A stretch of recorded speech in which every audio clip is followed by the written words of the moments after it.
Boa noite.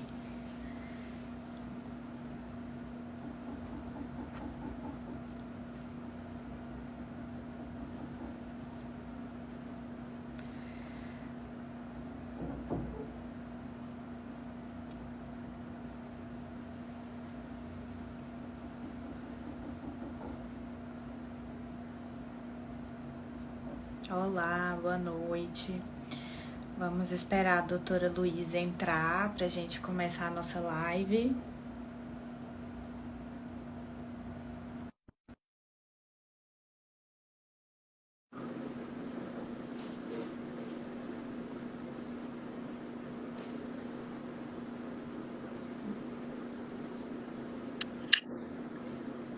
Oi, Olá! tudo bem? Tudo bem, e você? Olha, vim na correria hoje, mas Já consegui estava chegar. se cuidando, né? Acabei de te ver aqui. Tive Tudo um bem. atendimento hoje, porque senão a gente não dá conta também, né? Mas é isso aí. Correria. Vamos lá, para não atrasar muito. Vou apresentar nossa live hoje, uma live muito especial, que é um assunto que a gente pouco fala e que é muito importante, né, para a gente orientar tanto as mães, as famílias, como também os próprios profissionais, né, sobre a importância aí do pediatra, do neonatologista na sala de parto, sobre reanimação neonatal. E eu convidei a doutora Luísa, que é neonatologista, minha sócia lá na clínica, e uma pessoa muito capacitada para falar sobre esse tema. E eu achei, assim, Lu, que esses dias uma paciente falou comigo: Nossa, eu vi que um bebê precisou de reanimação e ele nasceu em parada cardíaca. Será? O que aconteceu? E assim, quando a gente fala reanimação, né, as pessoas já acham que sempre vai ser um bebê que nasceu em parada cardíaca e nem sempre é isso. Mas antes da gente aprofundar nesse tema, eu queria que você se apresentasse aí um pouquinho pra gente. Então, boa noite para todo mundo que está assistindo a gente. Eu sou Luísa, eu sou mãe do Matheus e do Gael, e nas horas vagas eu sou pediatra e neonatologista. Quem é mãe e trabalha fora sabe bem o que eu estou falando. Então, assim, pediatra todo mundo sabe o que é, né? E neonatologista. Neonatologista é o pediatra especialista no período neonatal, que é aquele período em que o bebê tem de 0 a 28 dias, né? Então, é o pediatra que se especializou mais ainda numa área da pediatria em que a gente tem todo, desde o nascimento até o final do primeiro mês, que é, né, muito cheio de peculiaridades, então, a ponto de ter uma residência médica específica para essa especialidade. Eu me mudei aqui para Ilhéus com a minha família há 4 anos. Ajudei a montar a primeira UTI neonatal aqui da cidade. Então, para mim foi assim uma experiência incrível como neonatologista, né? Porque implementar um serviço do zero foi muito, muito legal. E hoje eu me dedico ao consultório de pediatria lá na nossa querida Clínica Criar. E lá eu faço consultas pré-natal, a consulta de puericultura da criança, a consulta de emergência, consultoria em aleitamento, então muitas coisas. Mas é bem na consulta neonatal que eu tenho a oportunidade de conversar com algumas gestantes, principalmente as que nunca tiveram, né, filhos, e é exatamente isso que eu sinto, isso que você falou, que quando a gente fala a palavra reanimação, o olho cresce desse tamanho. Meu Deus, como assim reanimação? Que ninguém conhece alguém que já foi reanimado, né? É. Assim, não é uma coisa corriqueira. Então, assusta, é um termo meio impactante. E para quem não sabe o que está rolando ali, é um momento, na consulta pré-natal e acho que também a consulta com o obstetra, aparece bastante essas dúvidas, o que é isso, como é que é isso, meu filho vai ter isso. Então é legal a gente estar falando sobre isso aqui. Eu acho que talvez muitas gestantes possam aproveitar e tirar suas dúvidas com a gente também, né? Na verdade, assim, eu acho que o obstetra pensa pouco sobre isso. Isso me caiu a ficha depois que uma paciente me perguntou: ah, eu vi que o bebê de fulana precisou de reanimação neonatal. E aí ele, será que foi o parto? Será que aconteceu? E ele nasceu em parada cardíaca e não sei o quê. E às vezes até mesmo as pacientes, quando vem lá no sumário de alta, né, que o bebê precisou de algum tipo de reanimação neonatal, elas saem sem essa informação de entender direito o que aconteceu. Eu falei, realmente, a gente peca também em falar sobre isso. Às vezes a gente tem assim um cenário, né? Tanto medo do parto, enfim, que a gente não fala sobre o pós, né? O que acontece com o bebê depois que nasce, a nota do Apgar. Então, isso é difícil, assim, às vezes, para elas conseguirem entender. E eu queria que você falasse um pouquinho para a gente, assim, sobre isso. Claro, estamos aqui para isso. Então, só complementando, né? Eu acho que agora é uma boa oportunidade mesmo para a gente falar disso, já que, infelizmente, não são todas as gestantes que têm a oportunidade de fazer uma consulta pré-natal com o pediatra. Mas, na minha opinião, assim, é uma consulta bem importante, sabe? Eu percebo que os pais, né? Porque a consulta pré-natal é muito legal quando é com o pai e com a mãe, né? E eles chegam com tantas dúvidas. A consulta pré-natal demora 1h30. Então, é um momento de muita troca de informação. Mas, claro, às vezes não dá, né? Então, aqui a gente vai poder falar sobre isso. Para a gente falar de reanimação neonatal, vamos tentar explicar um pouquinho o que acontece com o feto para se transformar em bebê, né? São muitas mudanças. Eu vou tentar simplificar e falar das principais mudanças que ocorrem. Então, o feto, né, que é o bebê dentro da barriga da mãe, ele recebe todo o oxigênio, alimento e elimina também toda gás carbônico e os metabólitos aí do que ele recebe de nutriente pelo cordão umbilical, né? Então, vamos simplificar. O oxigênio vem pelo cordão umbilical no feto. E no momento do nascimento, a gente corta o cordão umbilical, né? Dentro da barriga, os pulmões do bebê, do feto, eles estão fechados. Vamos imaginar o pulmão como duas bexigas, dois balões, e eles estão completamente fechados. Estão sem ar lá dentro, né? Estão com líquido lá dentro. E é o pulmão que é o responsável pela oxigenação do nosso sangue aqui nesse mundo de ar, né? Porque não existe ar, né, dentro do útero. O bebê, como todo mundo sabe, né, tá dentro da água. Então tem um pouco de água lá dentro daqueles pulmões fechados e nada de ar. E aí, quando o bebê nasce, subitamente o oxigênio para de chegar para o bebê pelo cordão.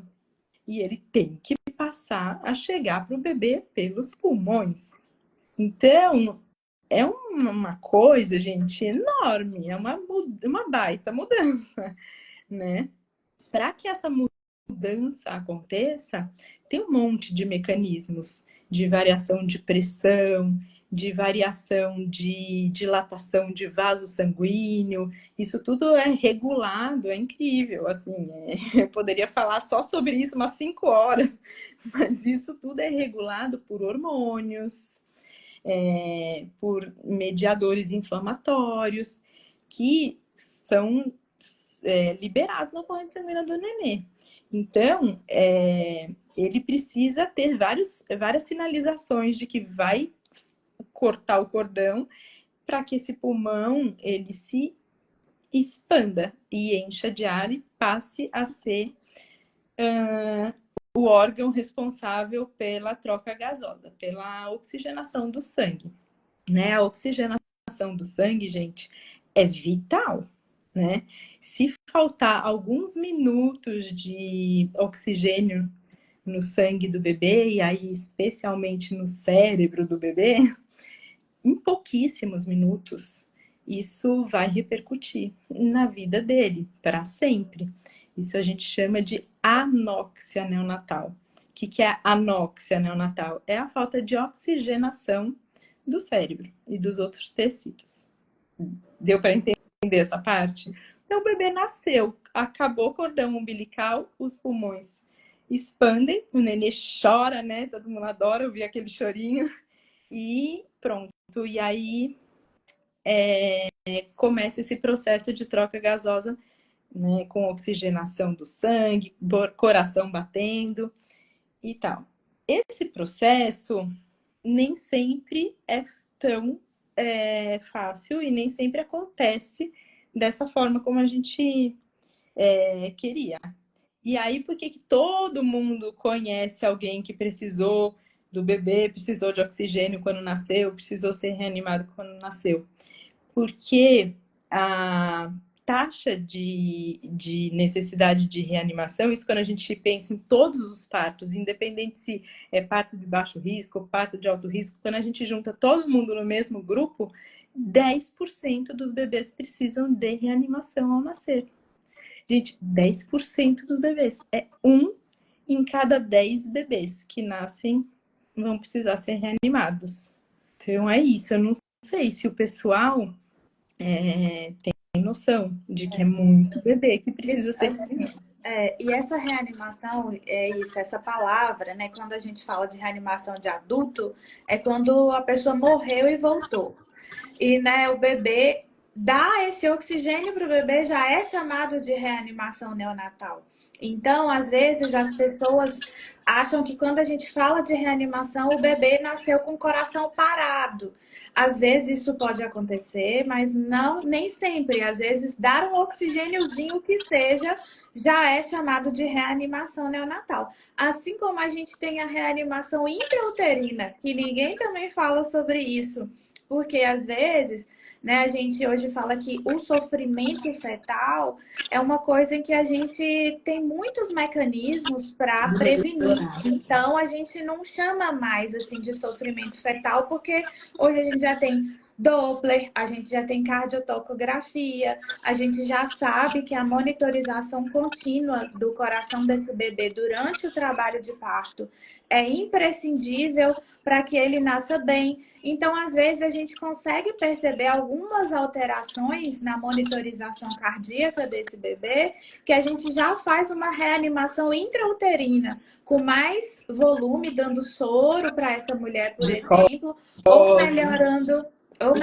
a posição, né, dela, dando comida, porque antes, por que os bebês entravam muito em sofrimento fetal? Porque as mulheres ficavam com fome, com sede, não podiam se mexer, ficavam deitadas, então na mesma posição. Na mesma posição, então a oxigenação do bebê dentro da barriga, como você bem falou, que é feita pelo cordão umbilical, era completamente deficiente, porque a gente não tinha, né, essa noção de que isso era prejudicial. Então, hoje a gente já tem os partos mais verticalizados, a gente monitoriza esse coraçãozinho com uma frequência muito maior, para que a gente consiga perceber realmente a normalidade e agir antes. E acaba que aí o parto virou o vilão, né, dessa história toda, de que o bebê que nasce de parto normal é um bebê que sofre mais. Ah, não, vamos chegar sobre isso. Vamos chegar. Então tá, nossa, beleza. Chegar nessa parte a gente esquentou. Ah, tem outra coisa que eu também queria falar, é que essa questão da respiração pelo cordão. As pessoas, eu sempre falo com minhas pacientes, olha, o bebê não é um peixe, porque às vezes elas acham que quando a bolsa rompe, ele para de respirar porque respira pelo líquido. E não é. O oxigênio vai pelo cordão umbilical e o pulmãozinho é isso, tá fechado. Só vai abrir depois que nascer. Né? Então, não é pelo líquido. Exatamente. E acho que foi legal que você falou assim, na reanimação neonatal não significa que o bebê estava morto e foi revivido. Mas, se a gente pensar um pouco mais filosoficamente, a gente tem a morte de um feto para o surgimento de um bebê. Esse feto ele vivia num ambiente aquático mesmo, onde ele dependia do cordão para viver. E o bebê ele vai abruptamente mudar para o ambiente aéreo, onde ele precisa ser capaz de respirar sozinho. E aí vamos lá. Não é também qualquer oxigêniozinho que o bebê vai receber que vai chamar reanimação neonatal. Então, o que é importante a gente definir?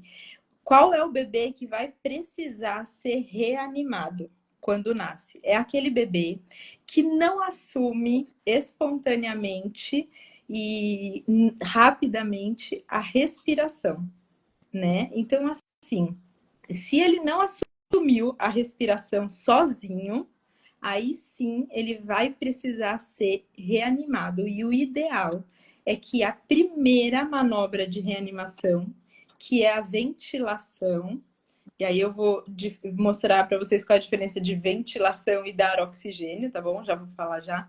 Mas assim, essa primeira ventilação do bebê, ela deve ser feita em até 30 segundos de vida.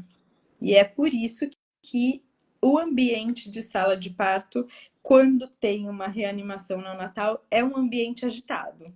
É um ambiente que a gente tem que conversar, a gente tem que agir rápido, porque a gente sabe que se esse bebê passar poucos minutos sem o adequado suporte, ele pode ter sequelas irreversíveis. Então, a reanimação neonatal, ela serve para aquele bebê que não respirou sozinho ao nascer, tá bom?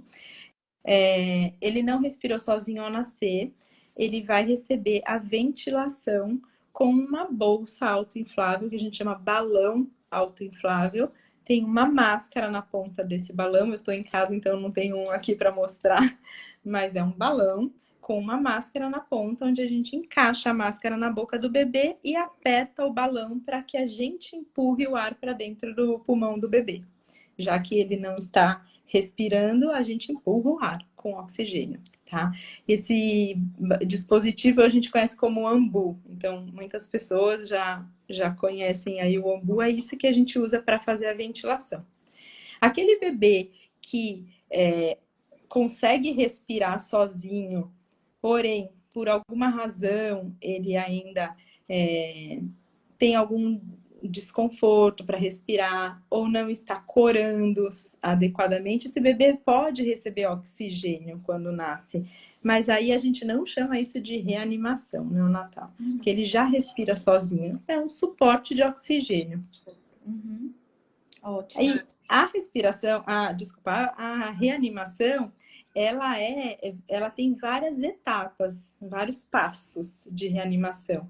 E esses passos, eles vão acontecendo de acordo com a necessidade do nenê. Se o nenê recebeu essa ventilação que o médico faz, né? Que o médico ou o profissional da saúde faz, e em alguns segundos, depois de 1 ou 2 ciclos de ventilação, cada ciclo dura 30 segundos, né? Então, se depois de 1, 2, 3 ciclos ele assume a respiração espontânea, já acabaram as manobras de reanimação. Então, é por isso que é tão comum e que às vezes a gente fala assim, poxa, foi reanimado? É só isso? Achei que tinha que fazer massagem cardíaca. Sim, se esse bebê não assumir a respiração sozinho, qual que é o próximo passo? Não dá pra gente ficar lá 10, 20 minutos fazendo a respiração artificial com a máscara. Então, o segundo passo é a gente entubar o bebê, tá? Então, aí o bebê é entubado nos primeiros minutos de vida, lá na sala de parto para reanimação. Poxa, e aí ele vai ficar entubado. Olha, tem bebê que a gente consegue estubar ainda na sala de parto. Ele recupera e a gente estuba. Então, o primeiro passo é fazer a ventilação com a máscara e a bolsa. O segundo passo é entubar o bebê. Terceiro passo é iniciar a massagem cardíaca. Mas por quê, né? O que tem a ver? O que tem a ver é que se o bebê não respira adequadamente, como eu falei, em pouco tempo para de chegar o oxigênio. E isso vai fazer com que o coração do nenê desacelere. Ou desacelere depois que nasceu, né? Ou já nasça batendo devagar, né? Que é inclusive uma das indicações de parto de emergência, é quando o coração do bebê está batendo devagar, ou até a gente chama parada cardíaca em nenê quando ele ainda está batendo. Se ele está batendo menos de 60 vezes por minuto, já chama de parada cardíaca. E aí já deve ser iniciada a massagem cardíaca. E depois os remédios, né? As drogas de reanimação, adrenalina e tudo isso. Ótimo. E agora a gente tem o CPAP também, né? Nas salas de parto já tem o CPAP, que é uma grande evolução, né? Sim, para os prematuros ele é assim, maravilhoso. Mas o CPAP, ele não vai ser usado, ele pode, assim, vamos lá. O CPAP, ele tem dois papéis, né? Ele pode substituir essa bolsa Isso. que com esse aparelho de CPAP a gente controla melhor a pressão que a gente vai dar. Mas isso é bem sofisticado, tá? Não é feito em todo lugar, não é uma coisa assim tão imprescindível, né? Então ele não é, vamos dizer assim, extremamente necessário quando a gente pensa no tamanho do nosso país e como os bebês vão ser reanimados. Ainda ele pode ser usado, claro, mas ele vai servir como um ventilador depois, né? Esse bebê foi entubado, ele vai ficar. Ou ele é muito usado em sala de parto, o CPAP, para aqueles prematuros, por exemplo, que eles nascem conseguindo respirar. Só que eles respiram com esforço. E o CPAP ajuda a diminuir esse esforço. Então, é muito comum em parto prematuro, né, que você acompanha também, o uso do CPAP ainda em sala de parto, mas não para reanimação. A gente acaba usando para suporte ventilatório, que é para ajudar esse pulmão a receber mais oxigênio, ficar mais aberto. Então, já não é tanto pensando na reanimação. Ótimo. Aqui a gente já tem o Neopuff na sala de parto, eu acho isso fantástico, porque é o É que você lindo, falou. para prematuro, E gente, assim, é tremendo. é uma evolução muito grande, né? E é o que você falou também sobre os 30 segundos.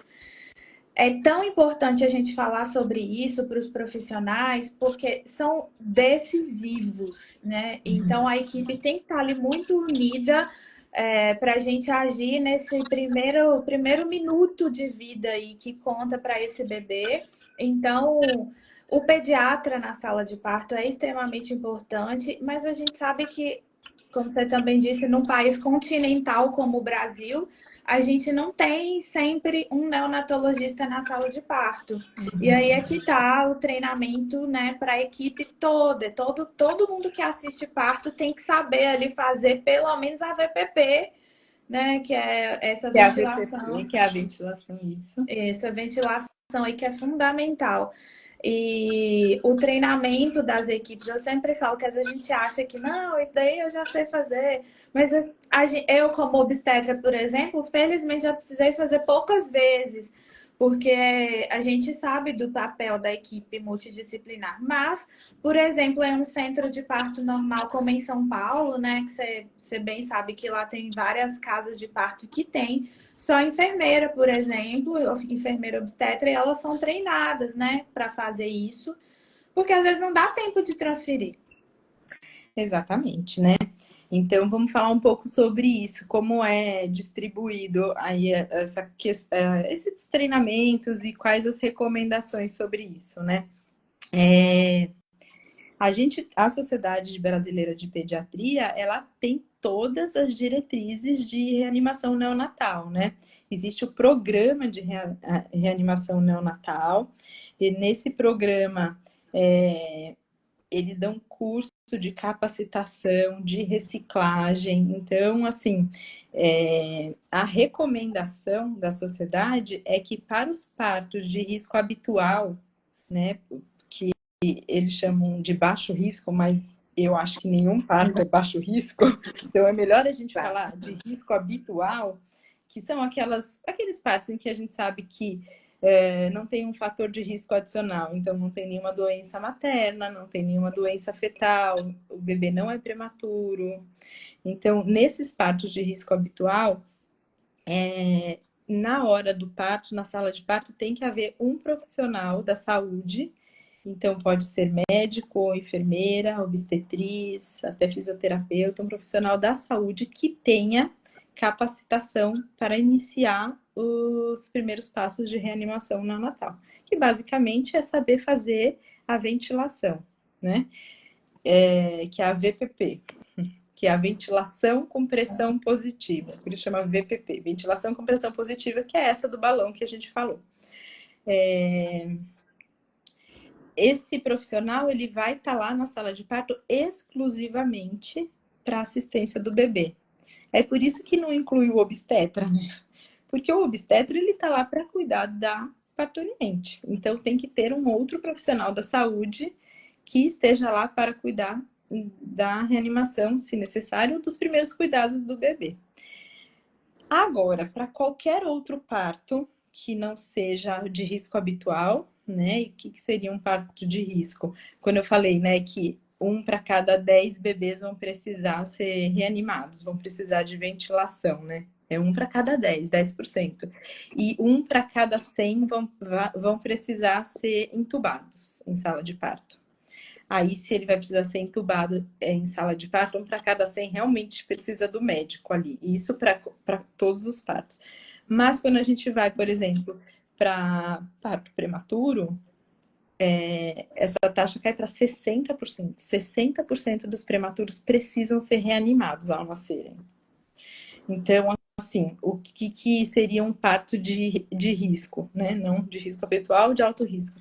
O parto prematuro, mas também o parto que a gente sabe que a gestante tem alguma comorbidade, né? Então, diabetes, pressão alta, ou que seja etilista, use drogas ilícitas, malformações do bebê, todos esses partos, aí a recomendação da Sociedade Brasileira de Pediatria é que haja um médico na sala de parto treinado para fazer toda a reanimação neonatal. Aí incluindo intubação, massagem cardíaca, remédio. Então, eles falam que preferencialmente seja um pediatra. Então, para você ver como é o tamanho do nosso país, né? Não é assim. A recomendação da Sociedade Brasileira é que tenha, nos partos de risco, um médico responsável pelo cuidado do bebê e que, de preferência, ele seja um pediatra, né? E que ele seja capacitado, ou seja, que ele tenha o treinamento para fazer a reanimação. É óbvio que no cenário ideal, esse pediatra deve ser um neonatologista. E esse neonatologista também tem que estar capacitado e, assim, atualizado, né? As recomendações, elas são atualizadas a cada 5 anos. Então, esse treinamento, nesse curso de reanimação para profissionais da saúde, desde médicos, enfermeiras, tudo isso, ele tem validade de 5 anos, é dado a cada 5 anos. Eu mesmo já perdi as contas. Acho que mais de 10 vezes. Não sou tão velha assim, mas é que eu faço às vezes no intervalo menor que 5 anos. Então, você tem que fazer e assim, relembrar, sabe? Treinar. Inclusive, não sei se a gente tem profissional da saúde que atende bebê em sala de parto, mas aqui, né? Mas todas as diretrizes do programa de reanimação, elas são dadas gratuitamente no site da Sociedade Brasileira de Pediatria. Então, tem lá as recomendações para reanimação dos prematuros, né? Eles se dividem em abaixo de 34 semanas e para os acima de 34 semanas. Tem vídeo mostrando como faz a ventilação. Então, não é porque a pessoa fez o curso há 5 anos que não precisa reciclar. É isso que você falou, educação continuada, né? Então, eu também bato muito nessa tecla, assim, sabe? De que a gente é toda a equipe que trabalha com a gente, né? Tem que estar sempre se atualizando. E está disponível gratuitamente, fácil de achar. É bem importante que todo mundo que esteja envolvido nessa reanimação você falou, né? A gente tem que trabalhar unido. Isso tem, assim, não é bem, senão as pessoas acham assim, ah, a gente tem que ser unido, amigo. Não, não é Amigos. isso, é coordenado. Unido é coordenado, porque na hora que o bebê nasce, todo mundo já tem que saber o que fazer. Não dá para decidir na hora quem vai fazer o quê, sabe? Numa situação de emergência. Então, eu sou muito metódica com isso, sabe? Isso é o briefing da equipe. Isso tem que acontecer antes do nascimento do nenê. Ah, você vai ficar nessa monitorização, você vai ficar nessa, você é cordão, você é oxímetro, você ventila, você massageia. Tem que ter isso, né? Para os partos de risco, eles, além do médico, né, capacitado, eles pedem 2 a 3 profissionais para atender o bebê. Isso por bebê. Se a gente pensar nos partos gemelares, trigemelares prematuros, tem que ter 9 pessoas dentro da sala de parto só para prestar assistência para os bebês. Imagina o que é isso. Exatamente. Para coordenar toda essa galera, né? Então, tem que ter alguém ali responsável por coordenar, designar as funções. Eu amo isso, vocês veem que eu me empolgo, né? Eu tô vendo, não tinha pessoa melhor, né, para falar sobre isso que Sobre a você. animação no Natal. E eu acho fantástico, porque é isso, é um momento, né? É o que eu falo. Para a gente também, as emergências obstétricas, e como você bem disse, o parto não existe parto de baixo risco. Todo parto tem riscos. E a gente precisa saber disso, a gente precisa estar alinhado como equipe. Às vezes eu falo, olha, chama logo a pediatra, eu vou precisar fazer um parto instrumental, o bebê não tá legal, vai precisar que ela reanime. Então eu já tenho que passar isso para ela chegar sabendo o que vai acontecer. Então, assim, eu só posso fazer ali, terminar quando ela der o ok, que a equipe estiver pronta para receber esse bebê. Então, são segundos que contam, né? E isso é muito importante. E é importante a equipe inteira falar ali, tá falando a mesma língua, porque se a gente deixa de fazer, gente, 30 segundos é muito rápido. Gente, sabe o que me lembrou agora? Eu nunca tinha feito essa analogia, mas sabe assim, troca de pneu da Fórmula 1? Tem que Falou ser rápido e tudo. coordenado, assim, É, segundos e cada um sabendo o que é para fazer sem ter que. Então a equipe tem que estar afinada mesmo, é. nesse nível de rapidez. Exatamente. E assim, essas coisas, né, igual a gestação de alto risco. Às vezes, a paciente nem sabe que ela é uma gestante de alto risco porque ela não A teve um gente pega isso pré-natal, direto lá, né? que ela não teve, não soube no pré-natal, né? Deixou passar e o pré-natal não explicou, nem sabiam que era uma paciente diabética, por exemplo, né? Que a gente vê muito. E assim, o diagnóstico é falho e às vezes chega na maternidade e já está em parto, trabalho de parto e tudo mais. É um parto que a gente tem que se preparar para a emergência obstétrica e para reanimação neonatal. Então, a equipe toda tem que estar ali presente para a gente se preparar para isso. Às vezes é um parto que a gente precisa ter uma distância de ombros, por exemplo, que é gravíssima, né? E a gente precisa tirar esse bebê. Eu falo que a literatura obstétrica fala que para a gente tirar um bebê vivo de uma distócia de ombros, a gente tem 7 minutos. Mas no quinto minuto, esse bebê já está gravemente comprometido. Então, assim, é muito. A gente precisa estar ali, todo mundo E você vê que sabendo. assim, essa questão da distócia de ombro que você falou não é previsível. Não é previsível. Total. E aí todo mundo tem que saber, porque se eu falar distócia de ombros, a equipe tem que saber o que ela precisa fazer para me ajudar. Que o primeiro passo de qualquer emergência é o quê? Chame ajuda. Né? Então, a equipe toda precisa saber e precisa saber que também vai precisar ajudar o pediatra. Porque esse bebê com grandes chances de precisar aí de uma reanimação, né, séria.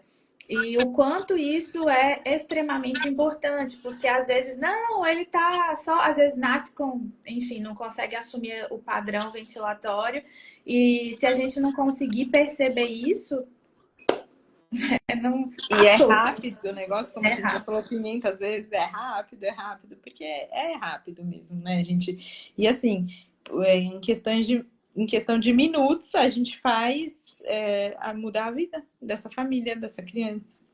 E assim, esse é o maior medo das mães, sem dúvida. Quando elas falam assim, bom, tá bom, vocês estão aí falando, então o que eu faço para ser esses 9, né? Que não vão precisar. Eu não quero ser esse 1 em cada 10, eu quero ser o 9 em cada 10. E eu acho que, gente, é chover no molhado, você tem que fazer um bom pré-natal. Você tem que saber, assim, se você tem algum risco maior, você tem que ser acompanhada, você tem que ser orientada, desde o que você vai comer, como você vai. São 9 meses gerando um ser humano dentro de você, precisa fazer um bom pré-natal. Acho que e ter bons hábitos de vida, né? Assim, se alimentar bem, não ter muito estresse, né? Tentar reduzir o estresse ao máximo, fazer atividade física e fazer um bom pré-natal. É isso que a gente pode fazer, gente, para poder ter um parto com maior segurança. E aí, vou polemizar, é isso que dá para fazer. Não dá para minimizar riscos querendo escolher a via de parto.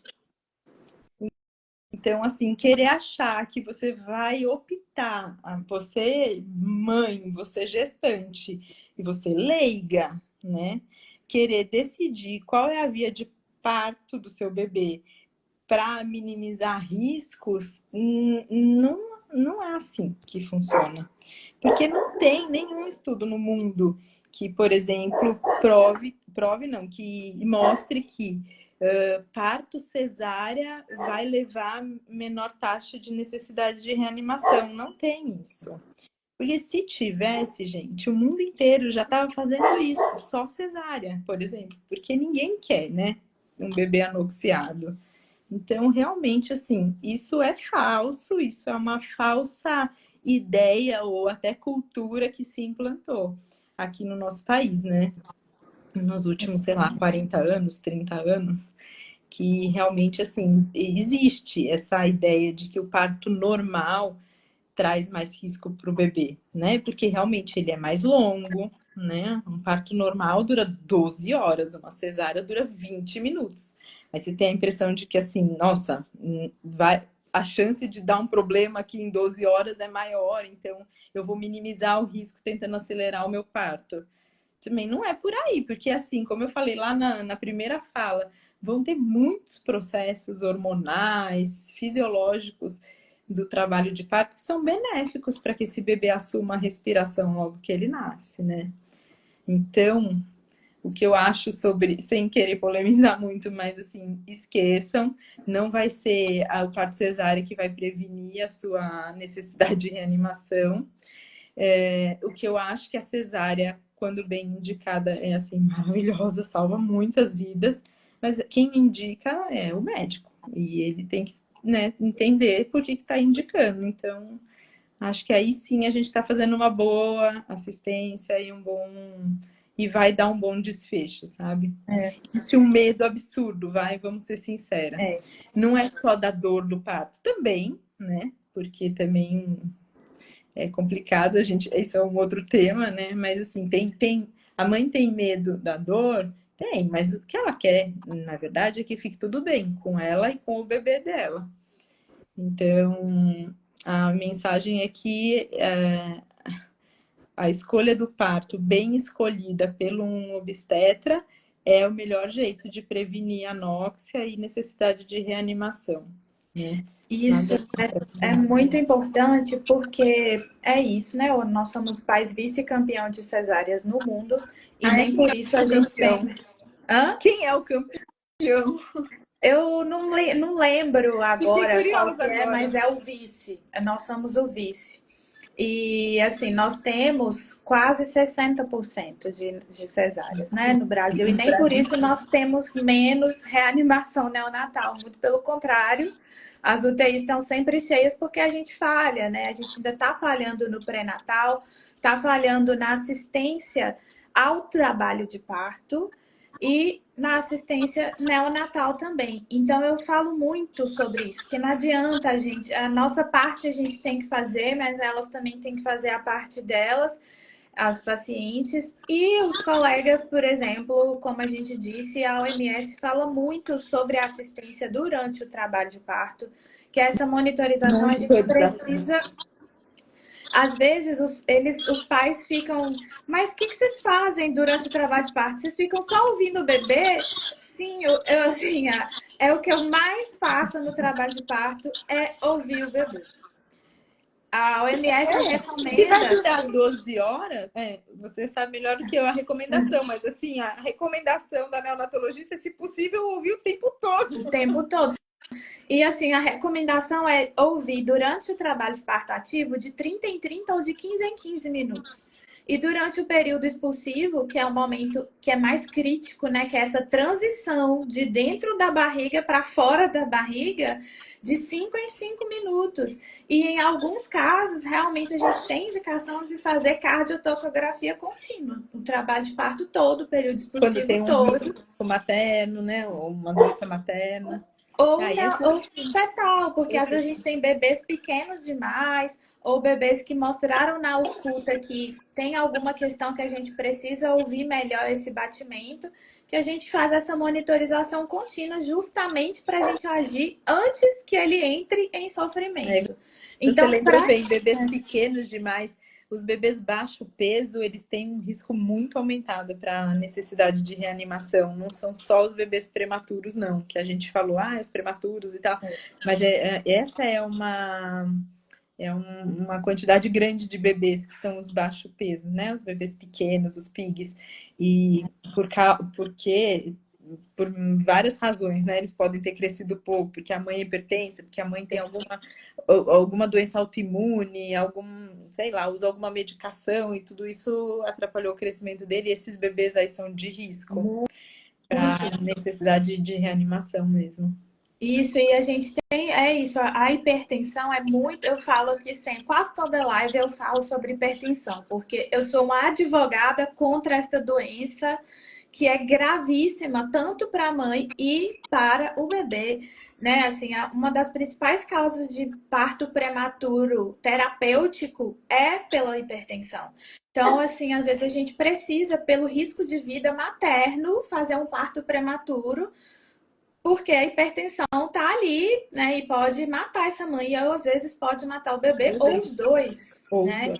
Então, é uma grande causa realmente de bebês pequenos, assim como as infecções também, né? Que são muito presentes, aí toxoplasmose, enfim, que podem causar essas restrições de crescimento que deixam a gente muito preocupados com essa monitorização.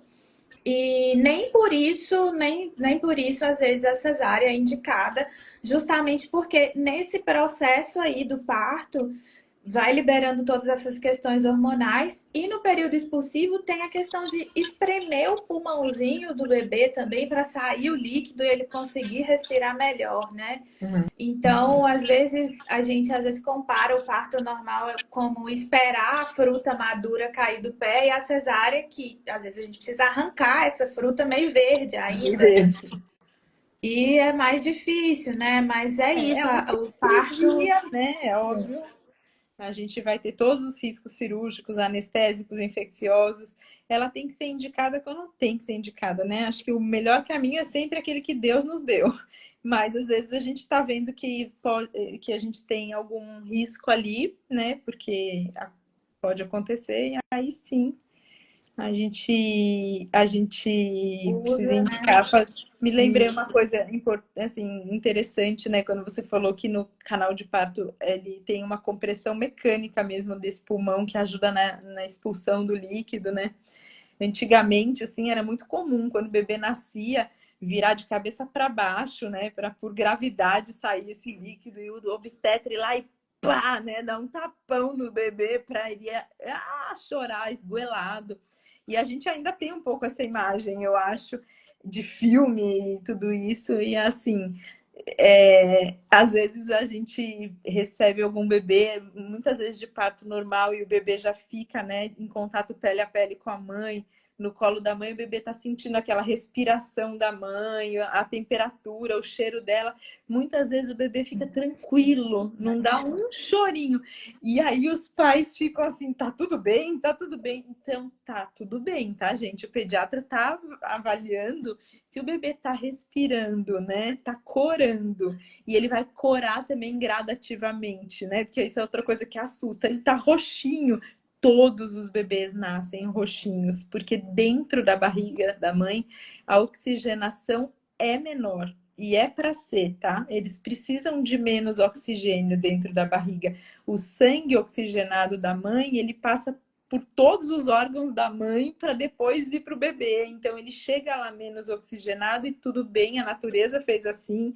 Isso é suficiente para ele crescer, se desenvolver, mas ele vai nascer roxo, né? E aí ele vai respirando calmamente e vai corando também. Ele tem alguns minutos aí de chance, que a gente sabe que é o normal, que ele vai demorar aí de 5 a 10 minutos para realmente corar completamente. Então, aquele bebê tranquilo que está respirando, está clareando devagarzinho aquela corzinha dele, tá tudo bem. Esse não é um bebê que a gente está preocupado, assim. A gente preocupa quando o nenê não está respirando, mas ele não precisa duelar de chorar. Exatamente. Ah, isso é muito lindo, porque ontem, numa live aqui, a gente até falou, a mamãe deu um relato de parto dela, e ela teve o bebê na banheira, e ela foi para o contato pele a pele, e a pediatra foi, auscultou, e assim, né, até mesmo para os pediatras que não têm tanto costume de ver um parto respeitoso, é difícil ver isso e ficar tranquila, auscultou, ah, não, tá respirando, Tá tá tudo tudo bem. bem, Não, então, mas assim, veja, não é porque o bebê está no colo da mãe que ele não está sendo monitorizado. E realmente o pediatra está de olho, ele está monitorizando aí a respiração, os batimentos cardíacos e a cor desse bebê. Então a ausculta naquele momento faz parte, pode até causar um estranhamento, assim, quebrou o clima, pô, tava tão bom aqui. Mas é importante, porque às vezes esse bebê tá com uma respiração ainda um pouco superficial ou irregular, a gente vai lá e ausculta o coração, nossa, mas tá tá batendo a ótimo, 120, tá exatamente. beleza, né? É. Ou não, tá meio assim, vamos dar uma estimuladinha. Alguns bebês precisam, sabe? Daquela esfregadinha de leve nas costas, isso também estimula o bebê e eles reagem, aumenta a frequência cardíaca imediatamente. Então, Às vezes até o posicionamento, né? Que às vezes eles ficam com a cabecinha é. assim, não conseguem A respirar cabeça é direito. muito grande, né? Se cair É, para frente, com certeza vai atrapalhar. Imagina que ainda tem bastante líquido, né, no nariz, na boca, e aí a posição da cabeça pode interferir. Às vezes a gente só dá uma ajeitadinha ali e já melhora tudo. Outra coisa é isso do líquido, né? Dá uma agonia ver que o nenê tá com líquido saindo ainda pelo nariz, pela boca, fica todo mundo olhando pro pediatra, e aí não vai aspirar? Mas calma, gente, que se o bebê tá respirando, assim, é bonitinho até, sabe? Ele vai lidando com aquilo, ele espirra, ele vai tirando, ele vai deglutindo.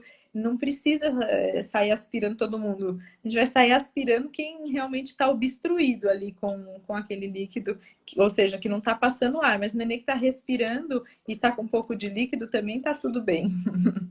exato. É, tem umas mães que, assim, às vezes até falam, nossa, mas ele nasceu gripado, porque às vezes espirra e tosse, né, para expelir esse Não, ele não líquido. nasceu gripado, ele nasceu mergulhado, né? Ele ficou Mergulhado. 9 meses mergulhando aqui na sua água. Exatamente. Então, assim, eu falo que a natureza é muito perfeita. E a gente só está aqui até hoje porque muitas e muitas e muitas pessoas pariram e passaram por esse processo para que a gente chegasse até aqui. E que bom que a gente tem a ciência que sempre evolui para nos ajudar a prevenir complicações e tratar, né? Então, assim, estar atento sempre. Eu falo que é o trabalho de parto, o nosso trabalho, né, em sala de parto como um todo, é uma paciência ativa, é uma vigilância constante. E é tão Essa bom quando a gente. vigilância ela começa no pré-natal, né? Continua na monitorização do trabalho de parto. É muito legal imaginar que isso é uma linha contínua, tem que ser bem feita no pré-natal, tem que ser bem feita no trabalho de parto, e isso vai acabar aumentando a chance de um parto sem intercorrências, né? Exato, é Parto. muito legal isso.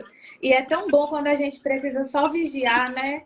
Que a gente precisa ali, ó, o que o pediatra mais gosta, ai, nasceu, tá ótimo, não precisa ir fazer Exato, mas nada, eu que vou te ótimo. confessar que o pediatra neonatologista também adora pegar um prematuro E e fazer reanimar aquele tudo, né? prematuro, fazer tudo, entubar aquele bebê de 700 gramas, levar para UTI daqui 2 meses, entregar um bebezinho saudável. Também acho que é isso que a gente estuda há muito tempo na vida para aprender a fazer. Então, também tem essa assistência aí Claro, pós-natal e, assim, falar da importância da UTI neonatal, né? Assim, que trabalho que é feito lá dentro com os prematuros. É só o total. começo, a sala de parto aqui, assim, tem que ser bem feito no começo, né? Senão a gente vai ter a gente tem tanta coisa para cuidar na sala de parto para que esse prematuro, por exemplo, chegue na melhor condição possível na UTI. Então, assim, ele tem que estar sendo ventilado, ele tem que estar estável, ele não pode chegar na UTI gelado, ele tem que chegar na temperatura corpórea normal. Então, é uma briga, né, É uma neonatologista briga. versus Obstetra, obstetra, porque vocês têm calor e a gente quer desligar o ar. Mas exato. tudo isso é para melhor assistência do bebê, né? Totalmente. E isso é tanto que na sala tem um termômetro, né? Porque a gente, principalmente na cesárea, porque se pressupõe que cesárea é uma emergência e que esse bebê precisa nascer em um clima que não vai piorar a condição dele. Perfeito. Então, né, a gente precisa entender isso. E muitas vezes não, porque a cesárea, enfim, o obstetra tá lá suando embaixo do campo, do aquele monte de foco. Mas é isso, é um procedimento que precisa ter suas normas de segurança para esse bebê e a gente precisa fazer o que tem que ser feito. O que você falou aí, eu acho que a gente fala muito a mesma língua, assim, porque eu tenho um pé bem gelado para plantões e pego muitas emergências. E eu acho que é nossa medalha, né? Estamos aí nas Olimpíadas e nossa medalha como médicos, assim, que assumem esse papel, né, de salvar vidas. Quando a gente devolve essas vidas para casa, é A nossa melhor medalha de sensação. ouro, assim, não E tem, é é isso. impagável. Para a gente conseguir tudo perfeito, é o cockpit da vida mesmo ali, né? A sala de parto do começo da vida. Então, tem termômetro, que nem você falou, tem dois termômetros, tem o da sala e tem o do berço de Isso, reanimação. Tem cronômetro. Isso que eu falei, que a gente tem que marcar o tempo, cada segundo conta. Então, a gente cronometra cada passo da reanimação. Então, imagina só a atenção que a gente deve ter a todos esses cronômetros e todas essas medidas ali. É muita gente envolvida, são muitos processos. exatamente. A gente também, assim, né? É isso, toda emergência precisa disso, né? De tempo, porque a gente tem um tempo para resolver. E todas as emergências, por que que chama emergência? Porque tem vida em risco. E a gente, cada minuto, a gente pode perder oxigenação cerebral e isso causar um grande problema, tanto para a mãe quanto para esse bebê. Então, às vezes, por exemplo, na distócia de ombros que a gente tem o tempo, na hemorragia que a gente tem um tempo para controlar, porque se passar aquele tempo, a gravidade é muito maior e a gente pode ter consequências gravíssimas. E aí, às vezes, a gente, até em todos, né, os hospitais, a gente tem treinamentos constantes, às vezes a gente até simula uma situação para treinar a equipe e chamar atenção mesmo para sempre ter isso fresco, porque emergências, né, nem sempre acontecem, mas quando Graças a acontecem, a Deus. gente tem que saber o que fazer imediatamente. Como você disse, não dá para parar, estudar Decidir e na hora. aplicar. Tem que estar aqui, ó, na cabeça mesmo. E isso E vale eu para acho isso todo mundo que fantástico. está lá dentro, né? A enfermeira, a técnica de enfermagem, os médicos, o anestesista, que muitas vezes também acaba entrando na assistência numa reanimação, né? Que demanda mais mãos. Então, quanto mais afinada a equipe tiver, quanto mais tempo trabalhando junto, mas quanto mais treinamento também. Então, Exatamente. o material está disponível, os vídeos são incríveis. Quem é da área da saúde, né, gente? Eu não estou falando isso para as gestantes, também não precisa ler sobre isso, porque a gente não vai. Mas para quem é da área da saúde, assim, É muito conversar sobre isso, né? importante. Ah, o plantão tá tranquilo, então vamos fazer aqui. Se acontecer, quem que vai fazer não sei o que, não sei o que, isso aí. E assim, às vezes, é o que eu falo também com as gestantes, que o plano de parto, né, que a gente precisa ter justamente para a gente pensar em todas as situações. Então, o plano de parto tem que ter o plano A, o plano B, o plano C e o plano D. Ah, o Ah, pai eu quer também cortar o acho. cordão, né? Ah, beleza, ótimo, mas pode ser que não dê, que a gente tenha que cortar rápido para esse bebê e para assistência, né? Então, assim, Isso é muito elas, legal, né? Eu acho que hoje ter um plano de parto, eu acho muito legal. É a mãe entendendo o que vai acontecer, conversando sobre isso. Agora, muitas vezes acontece isso, né? A gente faz o plano de parto até o bebê nascer chorando e rosa. E aí? Aí falam assim, eu já ouvi várias vezes essa frase, né? Ai, nossa, aconteceu essa intercorrência, então rasgar o plano de parto. Tipo assim, não dá mais para continuar seguindo isso. Poxa, vai rasgar o plano de parto. Por que a gente não fez um plano de parto que previa né, uma intercorrência, uma necessidade de internação na UTI neonatal? E como você gostaria, né, que fosse esse acolhimento? Então, vamos pensar em planos de partos completos mesmo, com todos os cenários possíveis. Exatamente. Então, assim, hoje a gente fala, eu tive até aqui uma conversa com uma advogada que ela auxilia as mães na construção desse plano de parto, e ela fala inclusive de óbitos, né? Fala de óbito neonatal, fala de óbito materno, porque vida é isso, é correr riscos e às vezes acontecem realmente intercorrências muito graves, como acidentes de cordão, por exemplo, né? Não que um nó verdadeiro de cordão vá, por exemplo, precisa indicar cesárea, até porque a gente não sabe quando tem, geralmente. E às vezes a gente vê na monitorização desse bebê que não tá legal, que quando a gente vai ver é alguma coisa que aconteceu, um descolamento prematuro de placenta, por exemplo, que é totalmente imprevisível e pode acontecer. Então, assim, as famílias precisam entender que nós estamos aqui para dar o nosso melhor e que sempre quando é possível a gente vai fazer o que a gente pode para essa família ficar com esse bebê imediatamente, que é o nosso papel, mas que se precisar da gente, a gente vai agir da melhor forma possível, né? E a gente sempre ali tentando explicar o que a gente está fazendo, trazendo essa família para essa assistência. E você, né, Nesse momento, o pai, né, é um aliado. A gente pode e deve ir explicando, né? E fazendo com que ele participe ali. Claro que a gente não vai fazer passo a passo, ele não é da equipe que está na reanimação, mas ele é o pai daquele ser humano, né? Daquela criança, ele está lá ao seu lado, faz muito parte, sim. Que ele participe da maneira como ele puder ali, entendendo, colaborando. Nossa, gente, é bonito de ver, assim, que os pais ficam querendo de alguma forma ajudar e entendendo, sabe, ao mesmo tempo que é uma correria, mas é uma correria organizada. Então, a gente fala de reanimação, né, para tá tudo pronto. Dentro da sala tem que ter um monte de materiais, tem que deixar tudo pronto para a gente não precisar usar nada. Exato. Tudo der certo. É tão, nossa, quando tem que repor a medicação porque venceu, que não usou, Que nossa, é bom, né? ótimo. Então, assim, é muito bom isso, deixar tudo pronto, assim, é o que a gente fala, tem que ter um vácuo extrator na sala de parto para fazer um parto rápido quando é preciso, o centro cirúrgico tem que estar disponível, eu sempre falo sobre isso também, sobre as questões da cesárea, porque quantas vezes eu já precisei indicar uma cesárea que eu precisava tirar esse bebê em poucos minutos, porque ele estava numa situação grave. E se esse centro cirúrgico estiver ocupado com uma pessoa que teoricamente não precisa de uma cesárea, né? E enfim, a gente pode perder esse tempo que é tão precioso. Então a gente sempre tem que pensar nessas questões de emergência, porque são emergências de verdade, né?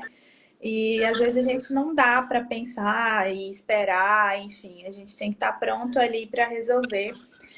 E é isso, né? Assim, que bom que a gente tem a ciência, que a gente está aí de mãos dadas, sempre estudando, se atualizando e tentando mostrar para as pessoas o quanto é importante isso, né? Não só para os profissionais, mas também para as famílias entenderem todo esse processo e a importância dessa assistência adequada, de qualidade e com pessoas que realmente estão empenhadas aí em fazer o melhor, né, Lu? Exatamente. E dar a informação, né?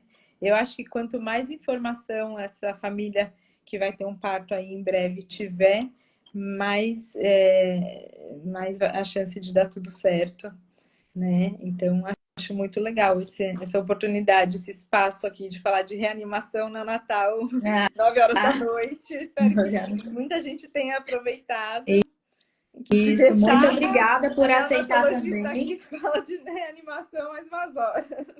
Nós vamos ter outros momentos para a gente falar de outras coisas, mas também muito obrigada por aceitar, né? Porque é isso, a mãe, pediatra, um monte de coisa junto, e a gente está aí não medindo esforços também para dar essas informações valiosas para as pessoas e nos colocando à disposição, né, para esclarecimentos, para as consultas pré-natais com o pediatra, porque às vezes eu, como obstetra, esqueço de falar algumas coisas e também não sei Não dá tanto sobre tempo, isso. não dá Dá tempo, tempo. gente. Eu entendi que assim é isso. Eu estava conversando com uma nutricionista, minha amiga, gente, eu preciso delegar mais para nutricionista. Não dá tempo na consulta pediátrica de falar tudo. Então não dá também tempo numa consulta de pré-natal com um enfoque todo, né? Porque o obstetra, ele nem tá tão familiarizado nas questões relacionadas ao bebê, ele não participa. Então, se